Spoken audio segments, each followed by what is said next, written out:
උත්තානම් පජාය අනුකම්පකා නේද? ආහුනේයාච පුත්තාන පජාය අනුකම්පකා. ඒ මව්පියෝ දරුවන් කෙරෙහි හරියට අනුකම්පා කරනවා. දැන් අම්මා හිතන්න අම්මට දරුවෝ දෙන්නෙක් ඉන්නවා.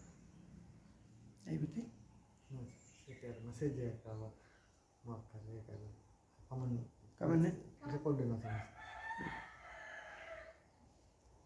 මේ පජාය අනුකම්පකා. පජාය අනුකම්පකා කියන්නේ අනුකම්පා කරන දරුවෝ දෙන්නෙක් ඉන්නවා.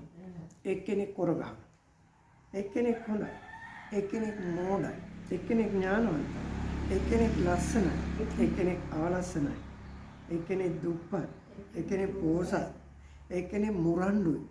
නිතරම රණ්ඩු කරන ජහ බැන ගන්නවා, හිරදම වැටෙනවා. සහෝදර සහෝදරියන්ට සහනයක් නැහැ. ඒ මොනවා වුණත් ඔය ඔක්කොටම සම විදියට හිතලා කරුණාව. දැන් වැඩි හිටි අයියලා අක්කලා නංගිලා මල්ලා කවුරු හරි කිව්වොත් අම්මේ මෙයාගෙන් කරදරයි මෙයා පන්නන්න ගෙදරින්. දැන් අපි අම්මට කියනවා අම්මට දරුවෝ 5 දෙනෙක් ඉන්නවා. එක්කෙනෙක් හරි චණ්ඩිය මුරණ්ඩුකාරය. කිසි වැඩක් කරන්නේ නැහැ. ඇවිදිනවා, ඇවිදලා ගෙදර එනවා, කනවා, ඒ මදිවට රණ්ඩු කරනවා. අනිත් සහෝදර සහෝදරියෝ කියනවා අම්මේ මේක කරන්න බෑ. අම්මේ තාත්තේ මේක කරන්න බෑ. මෙයා මේ බොහොම නරක විදියට කටයුතු කරනවා. මෙයා ගෙදරින් පන්නන්න. නැත්තම් පොලිසියට අල්ලලා දෙන්න. හැබැයි උනට අම්මට තාත්තට ඒක කරන්නේ බෑ. අනේ පුතේ මෝඩයා වුණත් ඉතින් මොනව කරන්න ඈ මරන්නයි පුතේ. ඉතින් ඒ ඇත්ත පොලිසියට අල්ලලා දීලා හිරේ දානවා කියන්නේ ඉතින් මමත් හිරේ වැටුණා වගේ නේ පුතේ. ඒ සානුකම්පා කරන්න මගේ පුතේ. මෝඩයා කියලා ඉතින් මරන්නයි පුතේ. එහෙම කියන්නේ නැද්ද?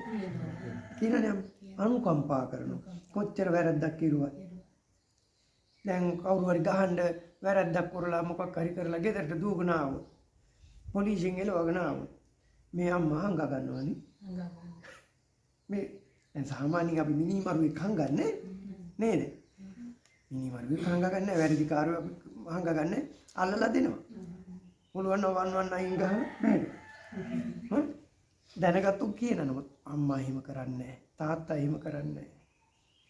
තමන් ඉදිරිපත් වෙලා ඒ තමන්ගේ දරුවා ආරක්ෂා කරගන්න. අනුකම්පා කරනවා. වැරද්දක් කිරුවා කියලා කකුල ටිකක් කොර ගැහුවා කියලා එහෙම අයින් කරන්නේ. ඒ නිසා අනුකම්පා කරනවා. මෙන්න මේ වගේ මව්පියන් සතු ගුණ සම්මා සම්බුදුරජාණන් බුදු නෙතට පෙරුණා. සර්වඥතා ඥාණයට පෙරුණා. ඒ නිසායි දේශනා කළේ දින්නාහම් භික්කවේ න සුප්පතිකාරං වදාමි. මහණෙනි දෙන්නෙකුට මේ ලෝකේ උපස්ථාන කරලා අවසානයක් දකින්න බෑ.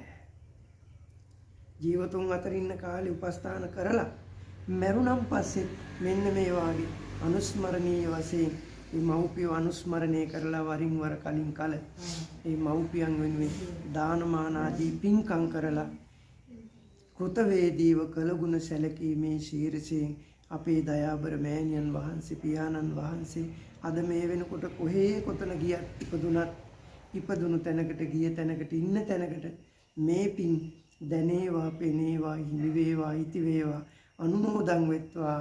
මේ පින් බලයෙන් ලෞකික ලෝකෝත්තර සැපතටපත් වේවා කියලා ප්‍රාර්ථිමේ දානමය පින්කම් කරලා මේ මව්පියන්ට පින් දෙන්න ඕනේ කියලා ලෝතුරා බුදුරජාණන් වහන්සේ දේශනා කළා. බලන්නකෝ නේද?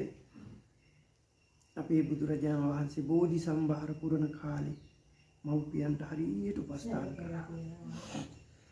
එක ආත්මයක දහස් ගාන ඇතුන් අතර නායක ඇතෙක් වෙලා ඉපදුණා. ඒ ඇතා බිහි කරපු අම්මා ඇස් දෙක අන්ධ වුණා. ඇතින් වයසට ගියා. බිහින් ඇස් අන්ධ වුණා.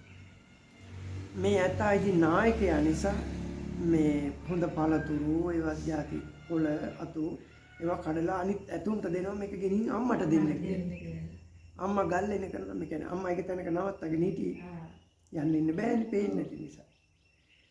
ඉතින් හවසට එනවා ඇත් රංචුව පාලනය කරලා හවසට ඇවිදින් අම්මගෙන් අහනවා කොහොමද වතුර හම්බුණාද කෑම හම්බුණාද? මගේ පුතේ ඔබ එවනවා ඇති. ඒ මේ පැත්තට කවුරුවත් ආවේ අර ගේ නැත්තු මග දිකන අර ලෝසක හාමුදුරන්ට උනා වගේ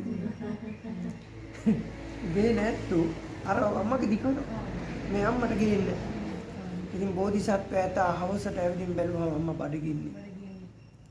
හරි වේදනාවක් ඇති වුණා. මම නායකේ ඒත් මගේ අම්මා බඩගින්නේ.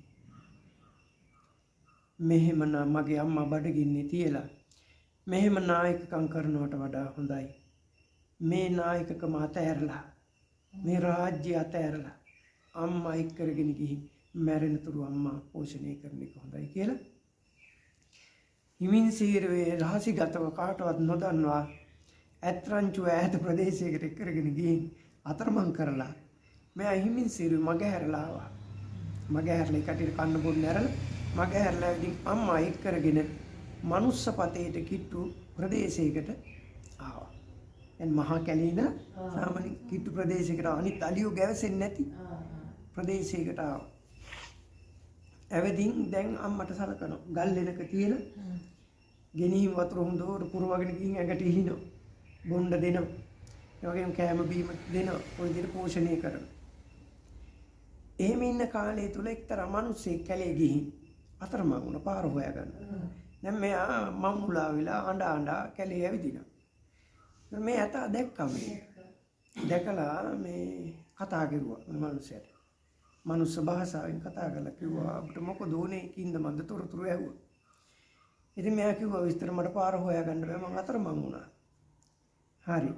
ඔබට කොහෙද ඔබේ ගම ගෙදර? අහවල් පැත්ත. මම ඒක දන්නවා.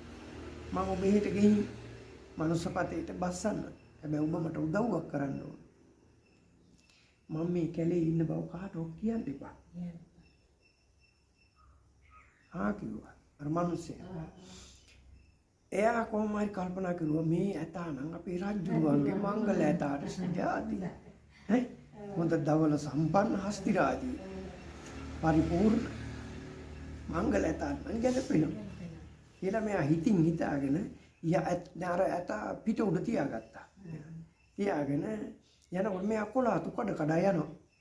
ඇයි මේ එන පාර මතක තියාගන්න ඕන. අතුරු කිලි බින්ද යනවා. ඇතත් ඉතින් එච්චර සැලකුවේ නැහැ. ඉතින් අර උඩින් අතු වෙනකොට ඉතින් කඩනවනේ කවුරුනත් ඉතින් එහෙම. කඩ ඔහොම දම ගියා. රිකිලි කඩ. ගිහින් අර මනුස්ස පතේට ගියාම මේ ඇතා ඇතින් පිටින් බස්සලා කිව්වා දැන් ඉතින් යන්න. ඔබට යන්න පුළුවන්. මට උදව්වක් හැටියට කාටවත් කියන්න එපා. මෙයා හා කියලා කිව්වට මෙයා ගියා රජමාලිගාව.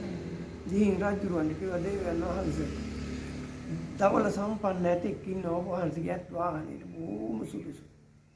එයා හරි සුවචයි කී කරු මිනිසුන්ට ගහන්නේ බන්නේ. මෙන්න මෙහෙම ගැන විස්තර කිව්වා. රජුරවන්ට අහපු ගමන් හරි සතුටක් ඇති වුණා. රජුරෝ යවුවා රාජපුරුෂයෝ. සේනාව. යවලා මේ ඇතා ගින්න ගත්තා. ඇතාට තිබුණා එයාගේ කාය බලයේ හැටියට එන සියලු සේනාවත් එක්ක යුද්ධ කරලා දිනන්න පුළුවන් බලයක් තිබුණා. නමුත් ඒවට ගියේ නැහැ. හොඳ වෙල කට ඇතුලේ දාගෙන ඇස් දෙකෙන් කඳුළු සලමි. ඒ මිනිසුන්ට අරන් යන්න ඉඩ ඇරියා ඉවසාගෙන. හානියක් කෙරුවේ නැහැ. එමස අරගෙන ගිහින් ඇත්තලට බාර දුන්නා රජුරුවන්. රජුරුව සතුටු වුණා. ඇත්තල පවිත්‍ර කරලා ඇතා නාවල රාජකීය මංගල හස්ති රාජය හැටියට පත් කරලා දැන් රාජකීය රාජ භෝජන ඇතාට ලබා දෙනවා. කිසිවක් දිය net දෙකවත් ඇරලා බලන්න. ඇස් දෙකෙන් කඳුළු වැగిරෙනවා. කිසිවක් කන්නේ නැහැ. රජුරෝ රාජපුරමේ වෛද්‍යවරු ගෙන්නලා ඇතා පරීක්ෂා කරලා බැලුවා කිසිම ලෙඩක් නැහැ. හිතේ දුකක් තියෙන බව තමයි පේන්නේ. දැන් මහරජුරුවනි මේ ඇතාට කිසිම රෝගයක් නැහැ. ඒත් හිතේ තද කරගත්ත මහා ලොකු දුකක් තියෙනවා. ඒකයි මෙයා කෑම කන්නේ නැත්තේ. රජුරුව ඇවිදින් ඇහුවා හොඳ වෙල අත ගාලා ඔළුව අත ගාලා ඇහුවා මොකද හස්ති රාජයාණෙනි මේ තරම් සැලකිලි සත්කාර කරලත් ඔබ කන්නේ නැහැ බොන්නේ නැහැ. ඔබ ඇඟ දැන් දුර්වල වෙගෙන යනවා. දැන් දින ගණනක් ඔබ කිසිම වතුර ටිකක් බිව්වේ නැහැ. කෑම ටිකක් කෑවේ නැහැ. ඒ වෙලාවේ මේ ඇතා කියනවා මහරජතුමනි මා කෙසේ කන්නද කෙසේ බොන්නද මා වැදූ මගේ දයාබර මෑණියෝ ඇස් දෙක අන්ධ වෙලා ගල්ලෙනක මම තියාගෙන උපස්ථාන කරගෙන හිටියේ. මේ දින ගණනාවෙම ඇයට කිසිම කෑමක් නැහැ. වතුරක් නැහැ. ඇය කුසගින්නේ වේලිලා මිය ඇදී. මා රාජ භෝජන කාලා වැඩෙන්නේ කෙසේද? ඊට පස්සේ තොරතුරු ඇහුවා. මම දහස් ගාණක් ඇතුන්ගේ නායක ඇතා. මගේ අම්මට කෑම බීම නොලැබෙන නිසා මම ඒ රාජ්‍ය අතහැරලා අම්මා එක්කරගෙන ඇවිදින් ගල්ලෙනක රඳවාගෙන කෑම බීම දෙමින් නාවමින් මං අම්මට උපස්ථාන කිව්වා. එහෙම ඉන්න අතරතුර මේ මිනිස්සේ මේ විදියට අතරමං වෙලා ඉන්නවා දැකලා මේ මිනිස්සයා මං වෙන මනුස්සපතට ඇරමුවා. අන්න එතනින් තමයි මේ දුක මට අත්තුලේ කියලා මේ විදිහට මතක් කරලා කරුණු කාරණා විස්තර කරලා රජුරවන්ට දසරාජ ධර්මයේ ධර්ම දේශනාවක් කළා. රජුර බොහෝම පැහැදුනා. පැහැදිලා කිව්වා ඔබ යන්න. ඔබ ගිහින් ඔබේ මව් රැක බලා ගන්න. මම ඔබේ ආරක්ෂාවට මින්මතු කිසිම කෙනෙකුගෙන් ඔබටවත් ඔබේ මෑණියන්ටවත් හිංසාවක් පීඩාවක් නොවන විදිහට මම ආරක්ෂාව සංවිධාන සලසනවා. ඔබ බොහෝම නිරුපද්‍රිතව බියක් සැකක් නැතුව ඒ වනයේ ජීවත් වෙමින් මෑණියෝ පෝෂණය කරගන්න. රැක බලා ගන්න. මම උපකාර කරනවා. ඇතා වනයේට පිටත් කරලා රජුරෝ ඇතාට සමු දීලා රජතුමා ඇවිදින් ඇතාට සියලු ආරක්ෂා සංවිධාන සලසලා දුන්නා. ඒ ඇතින්න ජීවත් වෙන තාක් කල් මේ ඇතා ඒ අම්මා හොඳින් රැක බලා ගත්තා. බුදුරජාණන් වහන්සේ පෙන්වන ඒ කාලේ රජුරෝ කම්මෝ පරිදි මිය පරලෝ ගියා. මෑණියොත් කම්මෝ පරිදි මිය පරලෝ ගියා. ඒ හස්ති රාජයාත් කම්මෝ පරිදි මිය පරලෝ ගියා. හිටපු පරිවාර ඇතුන්ද දහස් සංඛ්‍යාත ඇතුන් කම්මෝ පරිදි මිය පරලෝ ගියා. කියලා උන්වහන්සේ අතීත කතාව දේශනා කරලා අවසන් කරලා දේශනා කරනවා මහණෙනි මේ වර්තමාන සිදුවීමට ගලපලා දේශනා කරනවා. ඒ කාලේ හස්ති සේනාව මේකල බුදු පිරිසට එකතු වුණා. ඒ කාලේ මෞතුමිය මේ කාලේ මහා මායා මව් දේවීන් වහන්සේ බවට පත් වුණා. ඒ කාලේ රජුරුව අද ධර්ම භාණ්ඩාගාරික ආනන්ද තෙරුන් වහන්සේ බවට පත් වුණා.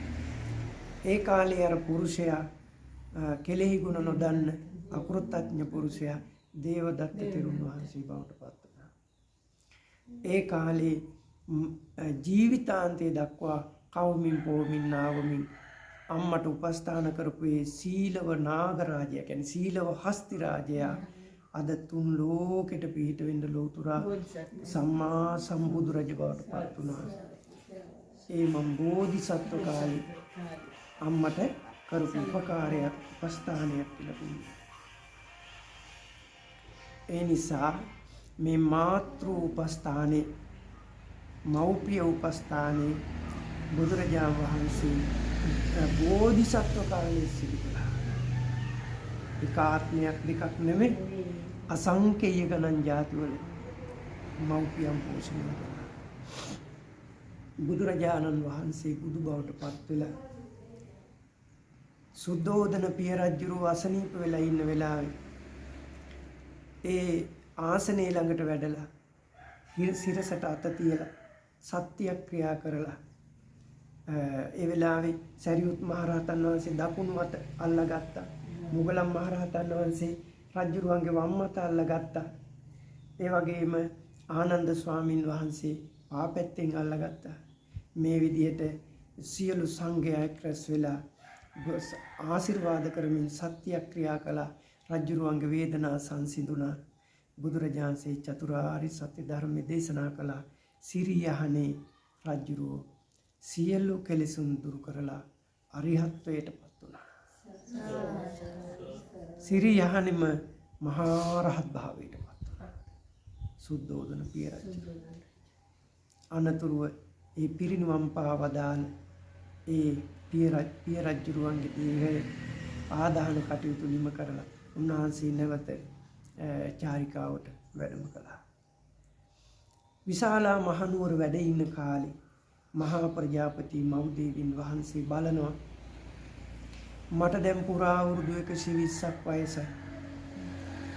මගේ බුදු පුතණුවන් වහන්සේගේ ශාසනය මේ වෙනකොට 7 දිසාවේ 4 පැත්තේ කීර්ති ഘോഷා පැතිරෙනවා. දහස් සංඛ්‍යාත භික්ෂු භික්ෂුණී උන්වහන්සේගේ ශාසනය පිරිවරාගෙන වැඩ ඉන්නවා. මේ භාග්‍ය මේ ඉසුරුමත් බව ඒකේ අඩුවක් මගේ දැසට නොපෙනීවා. බලන්න අම්මා කෙනෙක් හැටියට මේ යසින් ඉසුරෙන් පිරි මගේ බුදු පුතණුවන් වහන්සේගේ ශාසනයේ පරිහානියක් පිරිහීමක් මවක් හැටියට මට කිසි කලෙක නොපෙනීවා. මේ වෙනකොට කිසිම කෙනෙක් පිරිනිවන් පාලා නැහැ. රහත් වෙච්ච භික්ෂුන් අතරින් තව කිසිම කෙනෙක් පිරිනිවන් පාලා නැහැ. සියල්ලෝටම පෙර මම අමා මහ නිවනට යන එක සුදුසුයි. එතකොට මං ආයේ දකින්නේ නැහැ ශාසනේ පරිහානිය. මගේ පරිනිර්වාණය මගේ බුදු පුතුණුවන් වහන්සේ දකින්න සුදුසුයි. ඒත් අම්මා කෙනෙක් හැටියට අම්මා ජීවතුන් අතරින් දැද්දි දරුවගේ පරිහානියක් අම්මා කෙනෙකුට බලන්න අමාරුයි. ඒ නිසා අද රෑම පරිනිර්වාණයට වඩිනවා කියලා අදිෂ්ඨානේ මහ පොළොව කම්පා වුණා. ආස විගුරුම් දුන්නා. මහා ප්‍රජාපති මව්දේවින් වහන්සේ ඒ අදිෂ්ඨානය කරනවත් එක්ක මහස පොළොව කම්පා වෙනකොට එතුමියගේ පරිවාර 500ක් භික්ෂුණීන් වහන්සේලා ඇවිදින් ඇහුවා උත්තමාවෙනි මහ පොළොව කම්පා වුණා අහස විගුරුම් දුන්නා. මේ කවර දෙයක්ද? බය වෙන්න එපා දරුවෙනි. ඔබලා ඒ ගැන හිතන්න එපා. මම පරිනිර්වාණයට යන්න අධිෂ්ඨාන කළා. මම අදරෑ ඒ අමා මහ නිවන් පුරයට වඩිනවා. අර මෙහෙණින් වහන්සේලා කියනවා බෑ බෑ ඔබතුමීන් වහන්සේට අපි ඔක්කොම ගිහිගෙන් එකටම පිටත් වුණා. එකටම රහත් පැවිදි වුණා. එකටම රහත් වුණා. ඔබතුමියට තනියම මේ අමා මහ නිවන් පුරයට යන්න ඉඩ දෙන්න බෑ. අපි ඔබතුමියත් සමගම එකම මොහොතක ඒ අමා මහ නිවනටපත් වෙනවා. අපට අවසර පරිනිර්වාණයටපත් වෙන්න. එහෙමනම් දරුවෙනි මගේ පාත්‍ර සිවුරු ගන්න විශාලා මහනුවර සම්මා සම්බුදුරජාණන් වැඩ ඉන්න උන්වහන්සේ බැහැ දැකලා පරිනිර්වාණයට අවසර ලබාගෙන අපි පිරිනිවනවා. විශාලා මහනුවර සර්වඥයන් වහන්සේ වැඩ සිටි විහාරස්ථානයේ 500ක් භික්ෂුණීන් පිරිවරාගෙන මහා ප්‍රජාපති මව්දේවින් වහන්සේ ඒ රහත් භාග්‍යවත් ඒ ගුණ ඇති මෑණියන් වහන්සේ වැඩම කරනවා. බුදුරජාණන් වහන්සේගේ වැඩ ඉන්නේ ආසනයේ ළඟට වැඩලා බුදුරජාණන්සේ ළඟට වැඩලා උන්වහන්සේට වන්දනා කරන්න සූදානම් වෙන වෙලාවේ බුදුරජාණන්සේට පේනවා මගේ සුළු මෑණියන් වහන්සේ මට ලේකිරි කරලා පොහොල මාව හදලා වඩලා මේ ලෝකෙට දීලා අද මේ ශාසනේ අරිහත්වයටපත් වෙලා අද අමා මහ නිවන් පුර වඩින දවස මේ මෑණියන්ට මා විසින් ගෞරව කළ යුතුයි. අදටත් මගේ ශරීරයේ ලේ ධාතුව පවතින මෑණියන් කෝප කිරි.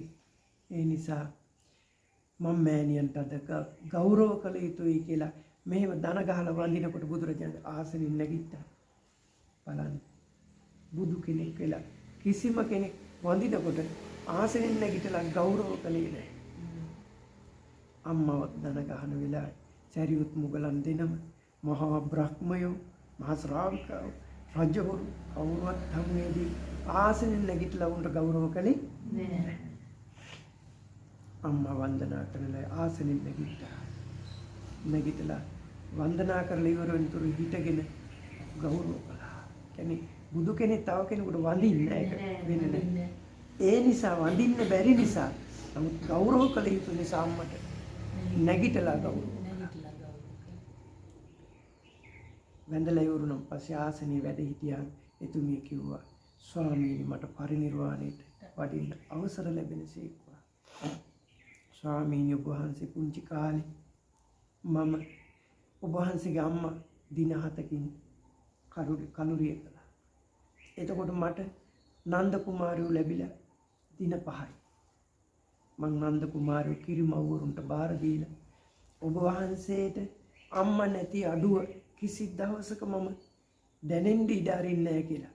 එකද දවසක් එකම මොහොතක් නන්ද කුමාරයෝ මගේ තුරුලට ගත්තේ නැහැ. නැලෙව්වේ නැහැ.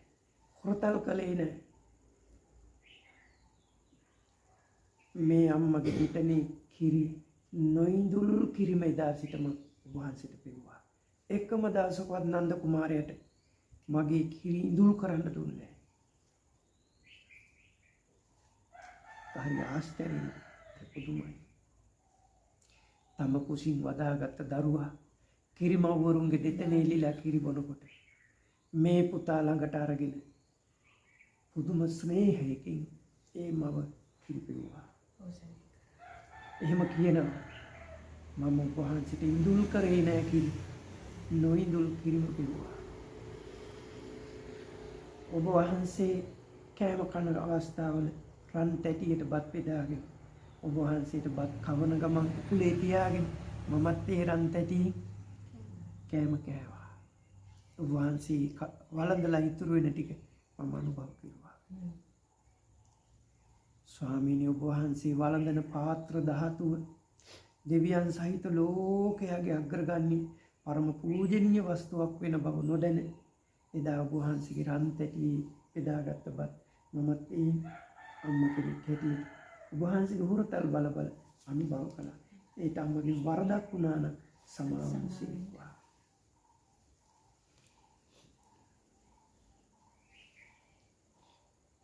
මේ විදිහට එදා ඒ අම්මා ඒ ගුණ කියනකොට ඔබ වහන්සේ උකුලෙන් වඩාගෙන මම හොරතල් බල මම සැරිසරුවා.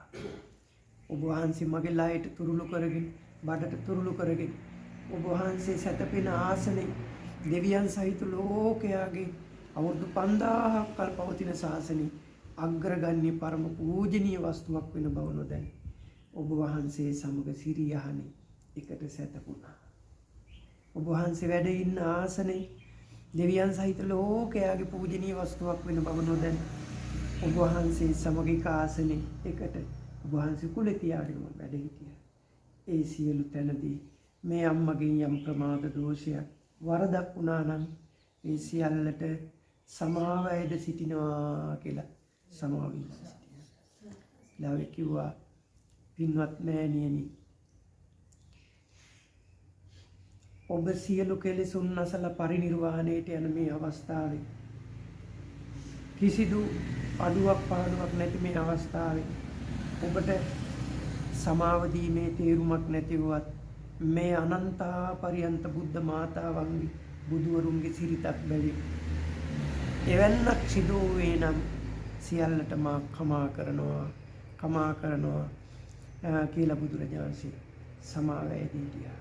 සමාව දුන්නා. බුදුරජාණන්සේ දේශනා කරනවා ඔබ එසේ මෙසේ සුළුපටු කෙනෙක් නෙමෙයි. අසාධාරණ වූ දිවසක් කෙනෙක්. අසාධාරණ වූ 이르දි ප්‍රාතිහාර කෙනෙක්. ඇති කෙනෙක්. කල්ප ලක්ෂයක් දිවසින් සියල්ල දකින්න පුළුවන් කෙනෙක්. මහා ප්‍රඥාව ඇති කෙනෙක්. චිරරාත්‍රඥ භික්ෂුණීන්ගෙන් අගතැන්පත්. ඔබේ ඒ ගුණ බල මහිමය කවුරුවත් දන්නේ නැහැ. ඒ නිසා මෑණියනි මං කැමති දැන් ඔබේ අසාධාරණ ඥාන ගුණ 이르දි ප්‍රාතිහාර්ය මේ වෙලාවේ බලන්න මට 이르දි ප්‍රාතිහාර්ය දක්වන්න කියලා ඉල්ලීමක් කළා. බුදු පුතණුවන්ගේ පා වැඳලා තල් ගහක් තරම් උඩ අහසට නැගලා අහසේදී බුදු ගුණ කියලා ඇවිදින් ආපහු බුදුරජාණන්සේගේ සිරිපා වැඳලා ආපහු තල් ගස් දෙකක් තරම් උඩට නැගිලා බුදුරජාණන්සේගේ බුදු ගුණ දේශනා කරලා ආපහු ඇවිදින් සිරිපා පිරුම් වැඳලා මේ විදිහට හත් වතාවක උඩට පහළට එමින් හත්තලක් පමණ අහසට නැගිලා අසාධාරණ වූ ප්‍රාතිහාර්යක මුළු ලෝක විස්මයපත් කළා. ඒ විදිහට විස්මයපත් කරලා බුද්ධ මාතාවක් වීමේ භාග්‍ය වාසනාව ලැබුණේ මෙන්න මේ විදිහටයි කියලා තමන් වහන්සේ පෙර කරපු විවිධ පින්කම් කුසල් මතක් කරලා මිනිස්යෝ කුසල ධර්මයේ උද්‍යෝගමත් කරලා පිහිටවලා බුදුරජාණන්සේගේ සිරිපා වැඳලා අවසානයේ අවසර ලබා ගත්තා පරිනිර්වාණයට වැඩම කරන්න. බුදුරජාණන් වහන්සේ මෙහෙණින් වහන්සේ වඩින වෙලාවේ මෑණියන් වහන්සේගේ පසුපස දරු පැටියෙක් අම්මා පස්සෙන් යනවා වගේ. දොරකොටුව දක්වාම පසුපසින් වැඩියා. ඒක බලාගෙන හිටපු දහස් සංඛ්‍යාත භික්ෂු භික්ෂුණී උපාසක උපාසිකාවෝ ඒ මෑණියන්ට බුදුරජාණන් වහන්සේ අනුව පසුගමන් කළා. ගේට්ටුව ළඟදී නැවත මේ මෙහෙණින් වහන්සේ මතක් කරනවා බුදු පුතණුවන් වහන්සේ මෙතනින් එහාට වඩින්න එපා. මෙතනින් එහාට අම්මට වඩින්න අවසර ලබා දෙන්න. බුදුරජාණන් වහන්සේ උතන වැඩි ආරාධනා කරලා බුදුරජාණන් වහන්සේට පිටුපාන්න නැතුව යම් දුරක් පසුපසට වැඳගෙන වැඩලා අවසානයේ තුමිය වඩිනවා මෙහෙණින් වහන්සේලා පිරිවරාගෙන. බුදුරජාණන්සේ හිතනවා කල්ප ලක්ෂයක් විතර පිරුම් පුරාගෙන මා මේ ලෝකෙට දෙන්න ලබා දෙන්න මාව හදා වඩා ගන්න කල්ප ලක්ෂයක් පදුමුත්තර බුදුන්ගේ කාලෙදී පෙරුම් පුරාගෙන ආපු මේ අම්මා අනේක ಜಾති සංසාරේ මට පිහිට වුණා උපකාර කළා. ඒ අම්මා අද මේ දකින්න අන්තිම දවස ආයි මට සංසාරේ මේ අම්මා කවදාකවත් මුණ ගැහින්නේ මේ අවසාන දවස ඔය සිරුරේ ලේ කිරි කරලා මට පිව්වා නේද? අය ඔය සිරුර මේ බුදු මේ ඇස් දෙකට අය දකින්න ලැබෙන්නේ අද අවසාන වෙන දවස. එහෙම හිතලා ඇසිපිය හෙලන්නේ නැතුව නොපෙනී යනතුරු අම්මගේ ගුණ කඳ මෙනෙහි කර කර අතීත සංසාරේ කරපු අනන්ත උපකාර මෙනෙහි කර කර ඇසිපිය හෙලන්නේ නැතුව නොපෙනී යනතුරුම බලන්න. පරිනිර්වාණයටපත් වුණාම රත්තරන් විශාලා මහනුවර රජදරුවන්ට විසෝවරුන්ට මතක් කරලා රන් දෙනක දේහය තැන්පත් කරලා සඳුන් තෙල් පුරවලා සඳුන් දරසෑයක් ඉදි කරලා ඒ දේහය ආදාහන කරලා ආනන්ද ගිනි නිවුනට පස්සේ අර 500ක් භික්ෂුණීන්ගේ ආදාහනත් ඒ එක්කම කළා. ඒ මෙහෙණින් වහන්සේලාගේ කිසිම ධාතුන් වහන්සේ නමක් ඉතුරුනේ නැහැ. නිරෝෂේෂ වාසීම නැති වෙලා ගියා. මහා ප්‍රජාපති මෞදේවින් වහන්සේගේ ධාතුන් අස්ති ධාතුන් වහන්සේලා මුතු ඇට පිලක් වගේ ඉතුරු වුණා. ආනන්ද ස්වාමීන් වහන්සේලාව තමන් වහන්සේගේ පාත්‍ර ධාතුවට ඒ ධාතුන් වහන්සේලා එකතු කරගෙන ඒ පාත්‍ර ධාතුව සුරතේ තබාගෙන බුදු මුව නොසෑහෙන පරිද්දෙන් භික්ෂු භික්ෂුණීන්ට උපාසක උපාසිකාවන්ට මව්ගේ ගුණ කඳ දේශනා කළා. දේශනා කරලා මේ උන්වහන්සේ දේශනා කරනවා මේ මෑණියන් වහන්සේ මේ තරම් අසාධාරණ වූ 이르දි ප්‍රාතිහාර අසාධාරණ වූ දිවකම් අසාධාරණ වූ දිවස් අසාධාරණ වූ කියන්නේ සාමාන්‍ය මෙහෙණින් වහන්සේ නමකට සාමාන්‍ය භික්ෂුණියකට භික්ෂුවකට සමාන කරන්න බෑ. සමාන කරන්න බෑ. ඒහා සමානම බුද්ධ මාතාවකට මිස සමාන වෙන්නේ සාමාන්‍ය මෙහෙණින් වහන්සේ නමකට සමාන කරන්න. ඒ නිසා මේ විදිහේ අසාධාරණ ගුණ ඥාන ඇති මේ මෑණියන්ගේ මේ මුතු පෙලක් බඳු මේ ධාතුන් වහන්සේලාට නමස්කාර කරන්න වන්දනා කරන්න කියලා මෙහෙණින් වහන්සේලා සියල්ලෝටමත් අනෙක් හිටපු උපාසක උපාසිකාදීන්ට වන්දනා කරන්න සැලැස්සුවා. දෙවි මිනිසුන් අපමණ වන්දනමාන කරලා පුද පූජා කළා. අනතුරු ඒ ධාතුන් වහන්සේලා ලිච්ඡවි රජදරුවන්ට කියලා දාගෙබක් ඉදි කරලා දාගෙබේ තැන්පත් කරලා තමන් වහන්සේගේ සුරතින් සමන් මල් අරගෙන දාගේ ඒ චෛත්‍ය රාජයන් වහන්සේ වටා සමන් මල් පුදමින් මෑණියන්ගේ ඒ අස්ති ධාතුන් වැඩ ඉන්න චෛත්‍යය පැදකුණු කරමින් අම්මගේ අනන්ත ගුණ කඳ මෙනෙහි කළා. එසේ මෙනෙහි කරලා එතෙන්ට රැස් වුණා වූ පිරිසට දේශනා කළා මේ තරම් අසාධාරණ වූ බල ප්‍රාතිහාර්ය ඥාන ගුණ ඇති මහතුන්ට පවා මරණය සිදු වෙනවා නම් අන්න අය ගැන කවර කතාවද? ඒ නිසා මහණෙනි අප්‍රමාදී වෙන්න. අප්‍රමාදී වෙන්න. මේ මරුවා සමග කිසි කෙනෙකුට ගණදිනුවක් නැහැ. ඒ නිසා අප්‍රමාදී වෙන්න කියලා භික්ෂූන්ට අප්‍රමාදයෙන් අනුශාසනා කරලා චතුරාර්ය සත්‍ය ධර්මයේ දේශනා කළා. එදාද බොහෝ දෙනා ධර්ම අවබෝධය ලැබුවා.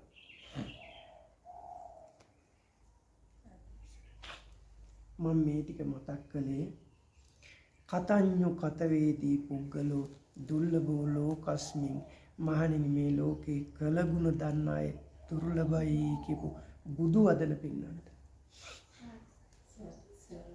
සාරිපුත්ත මහරහතන් වහන්සේ එක දවසක් කුටියේ වැඩ ඉන්නකොට කෙනෙක් අඬන සද්දය ඇහුණා. එළියට ඇවිදින් ඇහුවා කවුද ඔබ? ස්වාමීනි මම ආත්ම 5කට පෙර ඔබ වහන්සේගේ මෑණිය. මම ප්‍රේත ලෝකෙ ඉපදිලා. බුදු පුතණුවන් වහන්සේ අම්මට පිහිටක් වෙන්න කිව්වා. මුගලන් මහරහතන් වහන්සේට මේ කාරණේ දන්වලා මුගලන් ස්වාමීන් වහන්සේගේ අනුග්‍රහයෙන් උපකාරයෙන් මහරජුරවන්ට දන්වලා මහරජුරවන්ගේ උපකාරයෙන් විහාරයක් හදලා ඒකේ සියල්ල අංග සම්පූර්ණ කරලා ඒ යතුරු කතුරු ඔක්කොම ඇතුව සියල්ල සම්පූර්ණ කරලා මහරජුරෝ සාරිපුත්ත රහතන් වහන්සේගේ සුරතට බාර දුන්නා. ස්වාමීනි මේක දැන් ඔබ වහන්සේ සතු පුජ්‍යලික වස්තුවක්. ඔබ වහන්සේට කැමති දෙයක් කරන්න පුළුවන්. ඒ ඔබ වහන්සේගේ මෑණියන් වෙනුවෙන් කරන පින්කමට ඔබ වහන්සේගේ සුරතින් කරන පින්කමස්සේ සලකලා මේ පූජාව ඔබ වහන්සේට කරගන්න පුළුවන් කියලා පැවරුවා.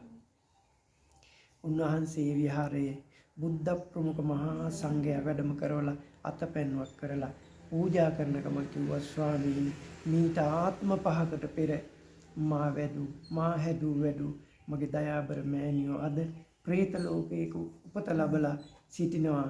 ඇයට මේ උතුම් පින පිනේවා දැනේවා හිමි වේවා අයිති වේවා අනුමෝදන් වෙත්වා. ඇයි දුකින් මිදී සැපතෙන් සැපතටපත් වේවා කියලා පින් දුන්නා. ඒ මොහොතේ මේ പ്രേත ලෝකයෙන් මිදිලා දෙව්ලොව උපත ලැබලා අසිරිමත් වූ දෙව්දුවක් බවට පත් වුණා. එදා රාත්‍රියේ මහා මුගලන් මහරහතන් වහන්සේ ඉදිරියේ පෙනී ඉඳලා කියනවා මහා වීරයන් වහන්සේ මහා මුනින්ද්‍රයන් වහන්සේ ඔබ වහන්සේට මගේ নমස්කාරය වේවා. ඔබ වහන්සේගේ අනුග්‍රහයි උපදේශ පරිදි මහරජුරුවන්ගේ උපකාරයෙන් මගේ බුදු පුතුණුවන් වහන්සේ බුද්ධ ප්‍රමුඛ සංඝයාට විහාර පූජාව කරලා මට පින් දෙනකොට මං එතන හිටියා. මං මේ පින උතුම් පින අනුමෝදන් වුණා. මම ආද දේවත්වයටපත් වුණා. තමන්